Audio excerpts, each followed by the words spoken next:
El libro de Job nos responde a la gran pregunta de por qué sufre el justo.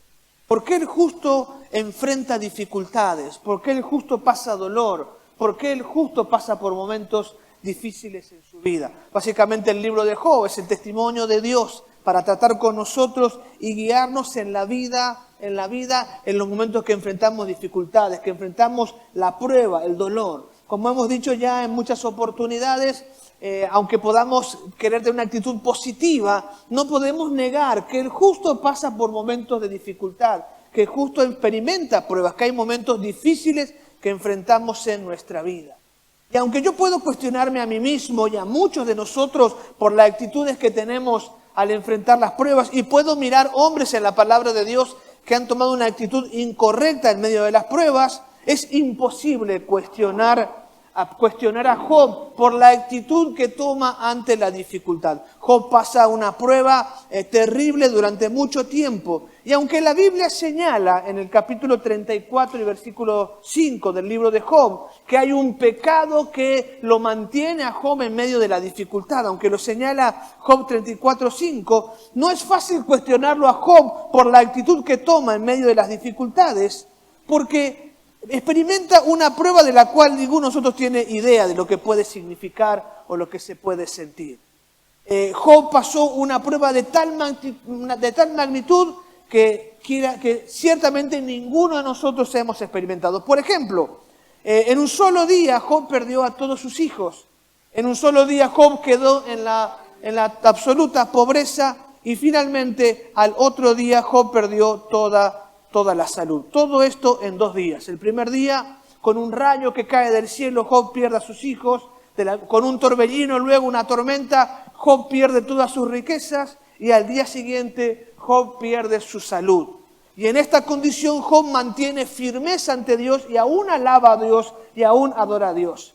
Pero a partir del problema de la salud, a partir de que queda enfermo, dice la versión de los 70 que Job vivió 170 años después de su calamidad y 240 años por todo. Esto diría que la prueba de Job duró 70 años. Es decir, no fue una prueba de un mes, de una semana, una pandemia de 2 años. Job experimentó la enfermedad durante 70 años de su vida. 140 años hasta que el día que perdió a sus hijos, quedó en la pobreza y luego por 70 años en la pobreza, sin hijos y con una enfermedad terriblemente angustiosa. Al punto que dice la Escritura que tenía llagas en todo su cuerpo, una peste que lo había tomado como una especie de sarna que había poblado su cuerpo lleno de llagas, en dolor. Tenía que sentarse, en aquel tiempo que no había calmantes, en ceniza para tratar de apaciguar el dolor que sentía en su cuerpo, y estuvo en ese dolor por 70 años. Pero para colmo de males, además del dolor físico que experimentaba, la angustia de la pobreza y perder sus hijos, encontró a su esposa como enemiga de él, pidiéndole que maldiga a Dios y se muera. Y encima sus amigos religiosos, en vez de animarlos, empezaron a confrontarlo, a atacarlo, diciéndole que era culpable y que se merecía todo el dolor que él estuvo experimentando. En esta situación cualquiera pudiera maldecir a Dios, cualquiera pudiese enojarse con Dios. Y aunque ciertamente hay tiempos de queja en la vida de Job, en ningún momento atribuye a Dios un despropósito, de ninguna manera maldice a Dios, sino que mantiene su integridad. De Job podemos aprender perfectamente cómo nosotros podemos enfrentar las crisis en nuestra vida, cómo podemos enfrentar los momentos de dolor y qué acciones nos ayudarán a enfrentar las crisis y terminar las crisis en perfecta comunión con Dios. Yo quiero hablar en esta hora con ustedes acerca de estas acciones correctas para enfrentar la crisis. Como digo, las crisis son una realidad. Jesús dijo, en el mundo tendréis aflicción. Nunca negó el Señor que pasaríamos nosotros por momentos difíciles, aunque lo normal es que el creyente prospere, sea bendecido, vaya de victoria en victoria, siempre enfrentaremos momentos difíciles en nuestra vida. No pretendo de ninguna manera explicar el porqué, sino que sabiendo la realidad de que las crisis han de venir sobre nuestra vida, cuáles son las acciones correctas para enfrentar las crisis que han de venir o que estamos experimentando en este tiempo. Lo voy a resumir de esta manera. La primera acción correcta para enfrentar la crisis es presentar las dudas a Dios. Yo necesito ponerme delante de Dios y presentar las dudas que hay en mi corazón. En el Job capítulo 42 y versículo 4 dice: tú dijiste, escucha y yo hablaré, tengo algunas preguntas para ti y tendrás que contestarlas. El que está hablando en el versículo 4 es Dios en la confrontación que tiene con Job. Cuando Job se entera de la muerte de sus hijos, cuando se entera que queda en pobreza, él bendice a Dios. Y en esto se produce una experiencia espiritual difícil de explicar. Dice la Biblia que Satanás se presenta delante de Dios tratando de acusar a Job, y Dios le dice a Satanás: ¿no viste a mi siervo Job? Cómo está allí, aunque se le murieron los hijos y aunque se quedó en pobreza, así todo no me maldice, así todo me bendice. Y entonces Satanás le dice a Dios: toca su cuerpo, enfermalo y vas a ver cómo él te maldice, cómo se aparta de ti. Así que Dios de alguna manera saca su mano, y Satanás enferma a Job con esta llaga maligna que toma todo su cuerpo. A partir de allí y el encuentro con sus amigos, Job comienza a quejarse, comienza a lamentarse, comienza a expresar su dolor y a decir: no entiendo qué está pasando, no entiendo por qué pasa esto, no entiendo por qué este dolor, no entiendo por qué esta angustia. Job abre su corazón delante de Dios y empieza a manifestar sus dudas. El capítulo 7 de Job es muy claro respecto a cómo Job presenta su lamento. Permítanme leerlo un momentito, cómo Job se lamenta delante del Señor. El Job capítulo 7, versículo 1. ¿No es toda la vida humana una lucha? Nuestra vida es como la de un jornalero, como la de un trabajador que anhela estar bajo la sombra, como la de un sirviente que espera cobrar su sueldo. A mí también me ha tocado vivir meses en vano, largas y pesadas noches de miseria. Tumbado en la cama pienso: ¿cuándo llegará la mañana? Pero la noche se alarga y doy vueltas hasta el amanecer. Mi cuerpo está cubierto de gusanos y de costras. Se me abre la piel y supura pus. Mis días pasan más rápidos que la lanzadera de un telar y terminan sin esperanza. Oh Dios, recuerda que mi vida es apenas un suspiro y nunca más volveré a ser feliz. Ahora me ves, pero no será por mucho tiempo. Me buscarás, pero ya me habré ido. Así como las nubes se disipan y se desvanecen, los que mueren ya no volverán. Se han ido a su hogar para siempre y jamás volverás a verlos. No puedo evitar hablar, debo expresar mi angustia. Mi alma llena de amargura debe quejarse. ¿Soy yo un monstruo marino o un dragón para que me pongas bajo custodia? Pienso, mi cama me dará consuelo y el sueño aliviará mi sufrimiento. Pero entonces me destrozas con sueños y me aterras con visiones. Preferiría ser estrangulado, mejor morir que sufrir así. Odio mi vida y no quiero seguir viviendo. Oh, déjame en paz durante los pocos días que me quedan. ¿Qué son los seres humanos para que nos des tanta importancia? ¿Para que pienses tanto en nosotros? Pues nos examinas cada mañana y nos pruebas a cada momento. ¿Por qué no me dejas en paz? Al menos el tiempo suficiente para poder tragar. Si he pecado, ¿qué te he hecho, oh vigilante de toda la humanidad? ¿Por qué me haces tú blanco? ¿Acaso te soy una carga? ¿Porque mejor no me perdonas mi pecado y me quitas la culpa?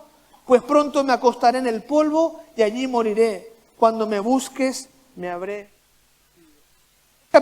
El capítulo 7 revela con mucha profundidad el dolor que hay en este siervo de Dios por las pruebas que está pasando. ¿Condena a Dios a Job por dudar? ¿Condena a Dios a Job por quejarse? ¿Condena a Dios a Job por lamentarse? De ninguna manera. Luego de su queja y luego de su llanto, Dios se manifiesta a Job y reconoce que él es justo y de que aquello que lo han acusado son falsas acusaciones. Cuando uno ve el final del capítulo 42, Job termina orando por aquellos que decían: vos estás en pecado, vos sos malo, vos sos esto, vos sos los otros. Job termina orando por ellos para que Dios los perdone y los castigue por haberlo acusado falsamente. Lo que nos enseña el capítulo 42 y verso 4 es que Job había hablado mucho sin sabiduría. Pero había hablado de su propio dolor, de su propia angustia. Y nadie puede negar que el dolor era profundo. 70 años de querer morirse, de no poder dormir, de angustiarse, de sentir tanto dolor. Ni puede tragar la comida por las llagas que tiene en todo su cuerpo. Y en esta angustia, en este dolor, se presenta ante Dios y le expone sus dudas. No entiendo, ¿por qué? ¿Por qué contendés conmigo? Si hay algún pecado, pues que me muera y ya, y termina con esto. Él presenta ante Dios todas sus dudas.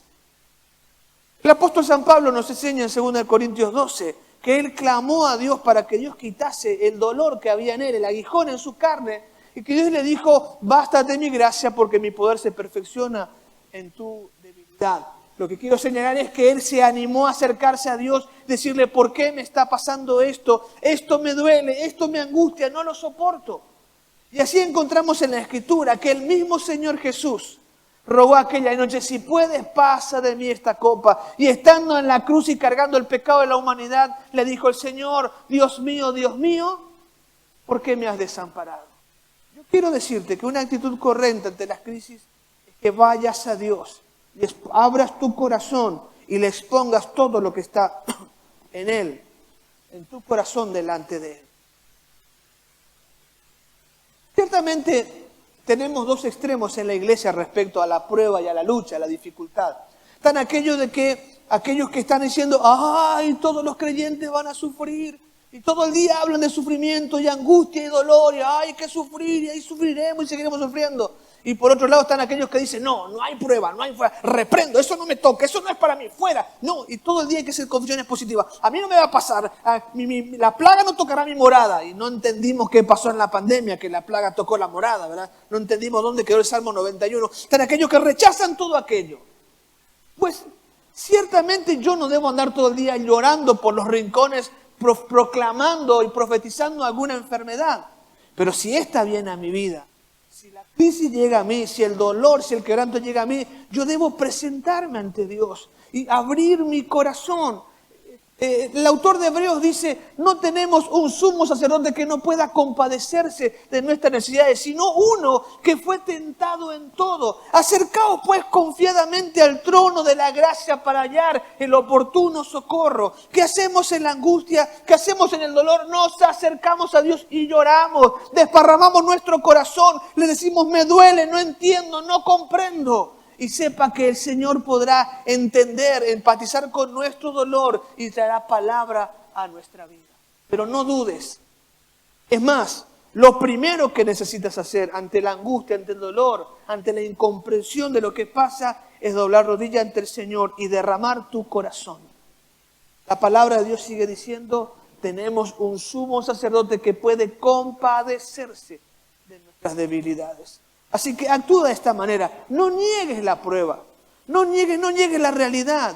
No niegues que te duela. Claro, no digo que andes diciendo, ¡ay, me duele! Y llorando por todos los rincones. Pero tampoco decir una cosa que no es cierta. Cuando duele y nos ponemos delante de Dios y decimos, Señor, me duele, me angustia. Cuando el dolor, la prueba pesa sobre nuestra vida, no aguanto, no soporto. Tenemos que ir al Señor para que Él pueda administrar nuestra vida y traer renuevo a nuestro corazón. Empieza ahí. ¿Qué hacemos ante la crisis? ¿Qué hacemos ante el dolor? Dobla rodillas, clama a Él y permite que el Señor tenga misericordia, que Él pueda escuchar tu oración. Finalmente, en el momento oportuno, cuando Dios considere que es el momento, se manifestará a tu vida y entonces traerá respuesta a aquellas angustias que hay en tu corazón.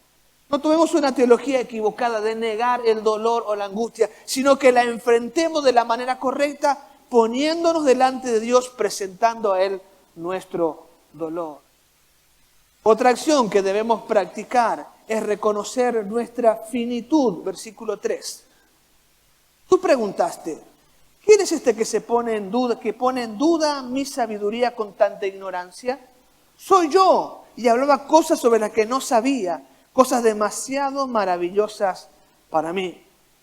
Básicamente en el conflicto que experimenta Job, luego de que su esposa le anima a renegar, o sea, lo desafía a que maldiga a Dios y se muera y termine con el sufrimiento. Luego de eso hay un relato bíblico sobre cuatro amigos, que vienen junto a él. 3 mayores, 3 ancianos. Estos ancianos están preocupados por Job y creen que Job es culpable de algún pecado, por eso Dios lo está castigando. Y durante casi todo el libro de Job, estos hombres dicen aún mentiras. Y mienten, dicen, Dios te castiga por esto, Dios hace lo otro, tú mataste, vos violaste. Lo acusan de una infinidad de pecados. Hasta que finalmente el más joven de ellos habla, y al hablar este más joven, le cambia la visión a Job respecto a lo que está pasando. Porque en medio de la prueba y en medio del dolor nos convertimos en el centro, nos creemos el centro de la acción de Dios. En medio de la prueba creemos que todo el mundo pasa por nosotros y sin nosotros no pasa nada. Y esto es normal. Él está rascándose por el dolor que tiene, por 70 años sufriendo. Él no puede ver nada más que el dolor que está experimentando. Y esto es normal. En medio de la prueba parece que todo es oscuro y que el mundo está en contra nuestro y que no hay nada más de nosotros. Pero en realidad Job no tiene la capacidad de entender lo que Dios está haciendo. En realidad Job está siendo el ejemplo para la historia de la iglesia, para que durante miles de años pueda entenderse por qué sufre el justo. Job es la lección objetiva para todos nosotros, para enfrentar la dificultad, la prueba, la angustia. Dios está haciendo una obra maravillosa en él, pero en la finitud de lo pequeño que Job no puede ver el panorama completo. En medio de la crisis solo podemos ver la crisis. Cuando finalmente el joven convence a Job, Dios se manifiesta, Dios trata con Job y la mente se le abre y Job dice, soy yo el ignorante, soy yo el que ponía en duda tu sabiduría. Hablaba de cosas que no sabía, cosas que eran demasiado maravillosas para mí. Job entra en cuenta y reconoce, no estaba entendiendo, no estaba comprendiendo, no entendía lo que estabas haciendo, no podía verlo. Lo que necesitamos hacer nosotros es reconocer nuestra finitud, que no entendemos todo, que no lo podemos comprender, que no lo podemos manejar todo y no sabemos el propósito que Dios tiene para con nuestra vida, no entendemos el final de la película, no sabemos dónde ha de terminar esto. Pero siempre Dios está en su soberanía haciendo las cosas para nuestro bien.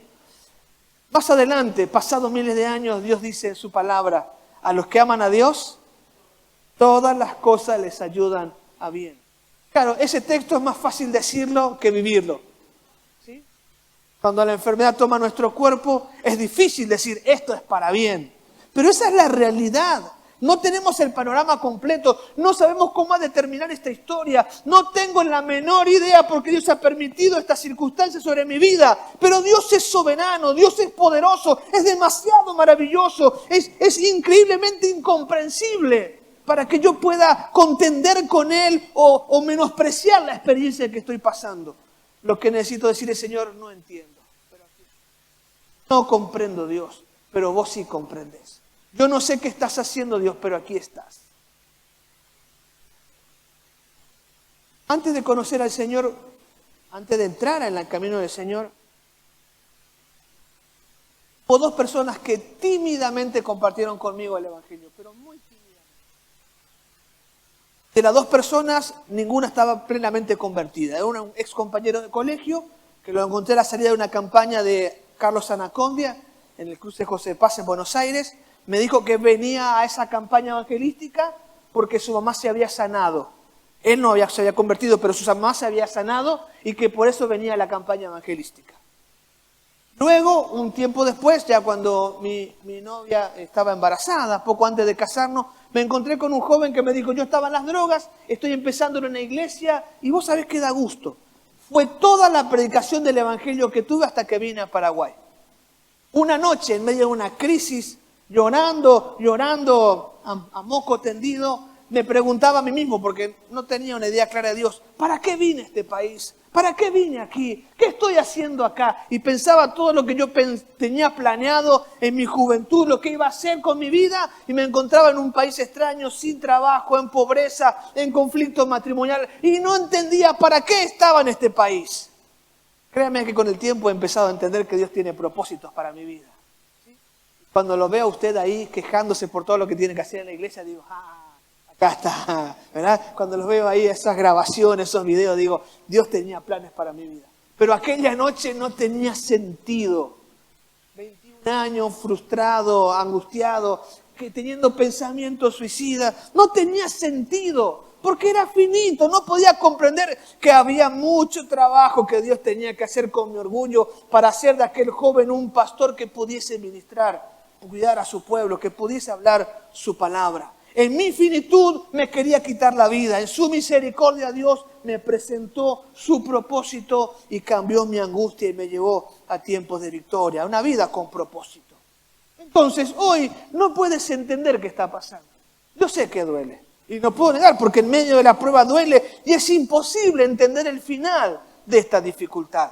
Pero yo quiero decirte que lo que está oprimiendo tu corazón por sobre tu dificultad es tu finitud, tu incapacidad de comprender quién es Dios y lo que Dios quiere hacer para con tu vida.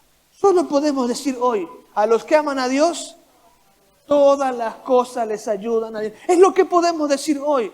Hay cosas que no entiendo, son demasiadas maravillosas para mí. Es todo lo que podemos decir hoy. Pero solamente nuestra finitud nos impide ver. Así que queremos pararnos un momento en nuestra prueba. Queremos detener un momento en nuestro conflicto y decir, Señor, no lo entiendo, no lo comprendo, pero tú eres maravilloso. No lo entiendo, hoy me duele, hoy me angustia, pero tú eres maravilloso. La tercera acción que debemos practicar a fin de enfrentar la crisis de manera correcta es esperar una dirección en medio de la crisis. El versículo 5 dice, hasta ahora solo había oído de ti, pero ahora te he visto con mis propios ojos. Toda aquella crisis lo lleva a Job a un momento particular, a este momento del versículo 5. Luego de haberse quejado y lamentado y sufrido, Dios se manifiesta, capítulo 37, Dios le empieza a hablar y lo confronta y le dice, ¿qué me vas a decir vos? ¿Acaso vos pusiste límite a los océanos? ¿Vos podés explicarme por qué el océano no entra más en la tierra o por qué no retrocede? ¿Vos podés entender por qué sale el sol y por qué se pone? Dios empieza a confrontarlo a Job y Job entonces tiene luz en su corazón y dice, ahora puedo verte con mis propios ojos. Había sido, dice Job, que mi religión no era más por haber escuchado de alguien, pero ahora puedo conocerte. La acción que tenemos que practicar es ir a Dios en espera para que Él nos hable, para que Él nos dirija hacia dónde va nuestra vida, lo que Él quiere hacer con nosotros. En este sentido, Job recibe dirección de dos maneras.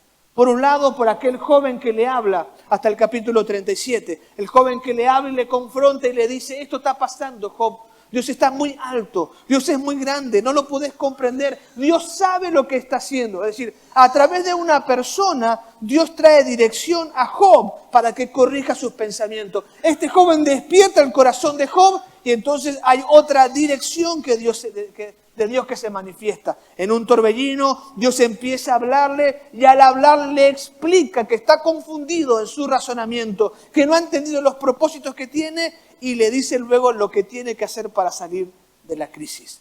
Entonces, en medio de la crisis tenemos que esperar que Dios nos hable, que Dios nos dirija. Insisto, la dirección viene de dos maneras, por una persona y por Dios mismo hablando a nuestra vida. Pero para que haya una dirección, necesitamos estar en esta primera acción que mencionó Job. Tenemos que estar delante de Él, hablando con Él, presentando nuestras dudas. Más aún tenemos que estar reconociendo nuestra finitud. No entiendo, ¿qué está pasando? Háblame, muéstrame. También tenemos que estar prestando atención con nuestros oídos a lo que los hombres de Dios y las mujeres de Dios pueden decirnos en medio de la crisis. Lo peor que yo puedo hacer es cerrarme en un cuarto, tapar mis oídos, cerrar mi Biblia y solamente llorar. Por el contrario, debo ensanchar mi corazón para que alguien me traiga palabra de Dios. De buscar una persona oportuna que pueda traerme una administración. Imagínense si se quedaba con el consejo de su esposa. Se moría. Imagínense si quedaba con el consejo de aquellos hombres que no entendían a Dios.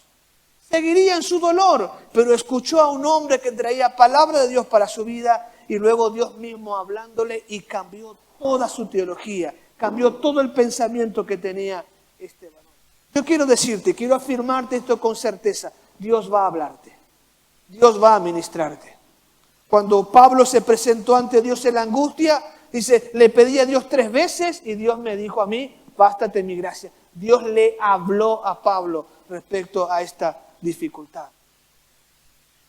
Dios siempre va a traer una palabra a tu vida si vas en dirección a Él, para que Él te hable, para que Él te ministre. Una reacción normal nosotros en nuestra crisis es practicar el ostracismo. ¿Qué es el ostracismo? El ostracismo viene de la palabra ostra. La ostra es aquel animal que se cierra, que crea un caparazón y se queda encerrado allí, ¿verdad? Y no se abre para nada, vive encerrado ese caparazón. Romper con el ostracismo es abrir el caparazón para que pueda ser conocido lo que tenemos adentro.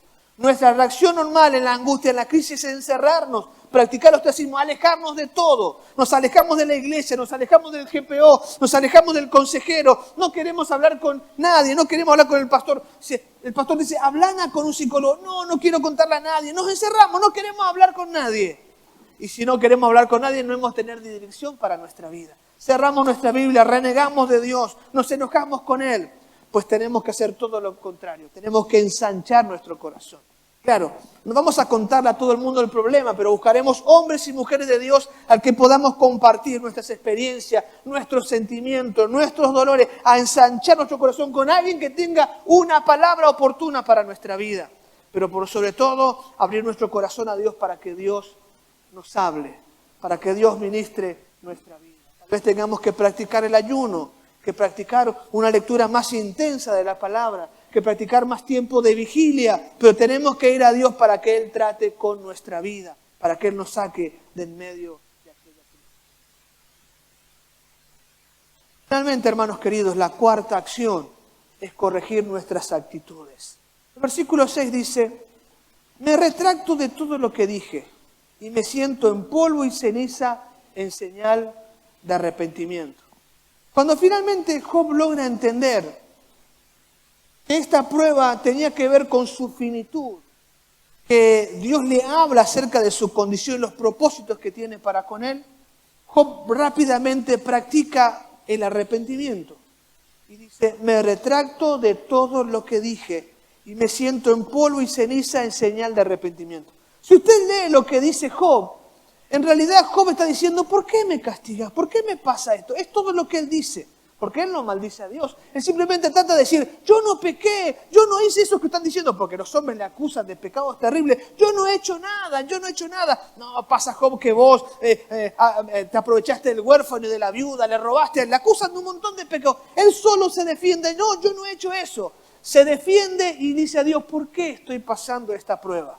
Sin embargo, a pesar de que no ha hecho nada malo, él se retracta de no haber esperado en Dios la respuesta, de haber abierto su boca antes de tiempo, de haber dicho que Dios me hace daño sin sentido, Dios me castiga de balde. Él se arrepiente delante del Señor, cambia su actitud y cambia su historia. Tenemos que entender una vez más que Dios todo lo hace para bien, que Dios es bueno y para siempre es su misericordia. Dios no castiga de balde, Dios no corrige de balde.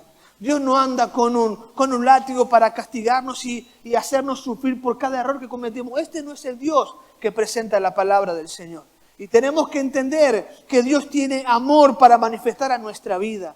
Así que si en nuestro corazón surge algún sentimiento de enojo, si en nuestras acciones hay un alejamiento de Dios y de quienes pueden ministrar, tenemos que venir a Dios en señal de arrepentimiento. Tenemos que decirle, perdóname, Señor, ayúdame a entender, a comprender. Debemos dejar de atribuirle a Dios despropósitos y tenemos que decirle, Señor, todo lo que haces es lo correcto. Todo lo que estás tratando conmigo es lo mejor. Me pongo delante de ti para que completes la obra que has comenzado. Lo interesante es que cuando Job cambia esta actitud y él me dice, me arrepiento, hablé de más, no sabía lo que decía, no entendía, enseguida Dios lo restituye. Ora por los hombres que están delante de él y estos hombres empiezan a bendecirlo económicamente, a pagar sus pecados trayendo riquezas y Job se convierte en aquel momento en el hombre más rico de la tierra, sanado por Dios, el hombre más rico de la tierra y luego tiene una multitud de hijos con las cuales completa su vida de gozo. Es decir, cuando entiende lo que había hecho mal, cambia su actitud y cambia su historia. Es cierto que en medio de la prueba y el dolor es difícil que nuestra actitud sea positiva. Como dije, vayamos a Dios y pongamos delante de Él nuestro dolor y nuestra angustia. Pero nunca vaya a Dios, ponga su angustia y su dolor delante de Él sin terminar con una acción de gracias. Porque Dios es bueno y para siempre es su misericordia. Y aunque no podamos entender porque somos finitos, hay algo que Dios ha planeado y lo está haciendo para bien de mi vida, de su familia, de la nación. ¿Quién sabe los propósitos que Dios tiene para con usted? Lo que tiene siempre terminar su oración con una acción de gracia, con un cántico de alabanza. Siempre tiene que terminar reconociendo que Él es bueno y para siempre es su misericordia. Aunque no entendamos y aunque el dolor siga sobre nuestro cuerpo, yo necesito terminar diciendo, Señor, tú eres bueno. Estás haciendo algo que no entiendo. Eres maravilloso. Terminarás tu obra. Tu gloria será derramada. Tu propósito será cumplido. Esa es la actitud que tenemos que mantener en medio del dolor. Y sepa que Dios terminará glorificando su nombre sobre usted y otros testificarán de las maravillas que Dios ha hecho sobre su vida. Enfrentemos la crisis de la manera correcta. Vamos a la crisis. Cuando venga hasta nuestra vida, vamos de la manera correcta. Vamos a derramar nuestro corazón delante de Dios. Vamos a ser sinceros con Él, pero reconociendo que no podemos entender lo que está haciendo, reconociéndole que sus planes son maravillosos y serán de bendición para nuestra vida, pidiéndole una palabra que nos hable, que nos ministra y con la actitud de agradecimiento y de adoración en todo momento en nuestro peregrinar por este camino. Padre, bendecimos tu nombre.